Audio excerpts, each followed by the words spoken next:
नमस्कार दर्शक बंधु आज भिडियो जानिबा जे शोइबा पूर्वर केउं दुईटी शब्द कहिले सात पुरुष पर्यंत धनर अभाव रहिबो नाही।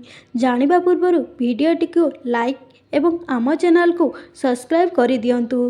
दर्शक बंधु सृष्टि रे एमिति जिनिस ताहे जाहाकू पाइबा पाई कौनसी उपाय दरकार पड़े नाही। मानव जीवन ही ईश्वरंक दान। तेणु ईश्वर कृपार मनुष्य जीवन में अनेक उत्थान पथन होता है। सही ठारे आमे केबे केबे आम जीवन दिव्य शक्तिर आभास होता है जहाँकि आमको आम लक्ष्य एवं कामना को पूरा करने पाई सहायता मिलता है। आम घरे केते प्रकार वस्तु रही है जहाँकि से सब वस्तु गुड़िक रहिबा द्वारा अनेक प्रकार मनस्कामना पूरण होता है।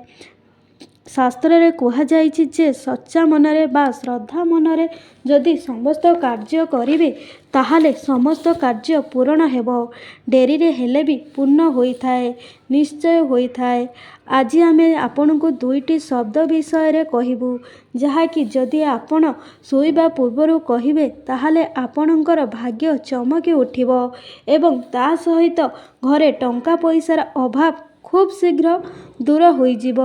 यह सहित प्रतिदिन करिबा द्वारा आपणक घर को धन आसीबारे लागिबो। प्रथम शब्दटी हेउछि श्रीकृष्ण। हाँ दर्शक बंधु कहा जाइथाय जे श्रीकृष्ण शब्द एक मंत्र होता है।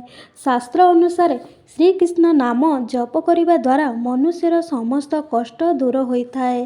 कहा जाइथाय जे एही नाम रे संपूर्ण ब्रह्मांड लीन होता है एवं एही मंत्र को प्रत्येक दिन 108 थर जप करिबा द्वारा आपणकर समस्त मनस्कामना पूर्ण होता है।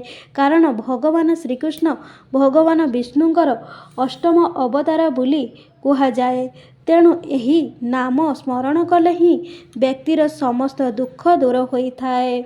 जहाँकर कौनसी असुविधा रही था यही मंत्र को जप करिबा द्वारा समस्त असुविधा दूर होता है एवं आपन को अपार धनर प्राप्त होता। गोवल्लभाय स्वाहा मात्र दुईटी शब्दर तैयारी यही शब्द आपण को अपार धनर प्राप्त होता है। ध्यान रखंतु बंधुगण यही शब्दटी को जप करिबा समय रे आपण भूल शब्दर उच्चारण करंतु नाही। यही शब्द को भूल उच्चारण करिबा द्वारा यार लाभ मिली न थाए। हाँ दर्शक बंधु यही मंत्रटी को सिद्ध करने पाई 2500 थर जप करंतु।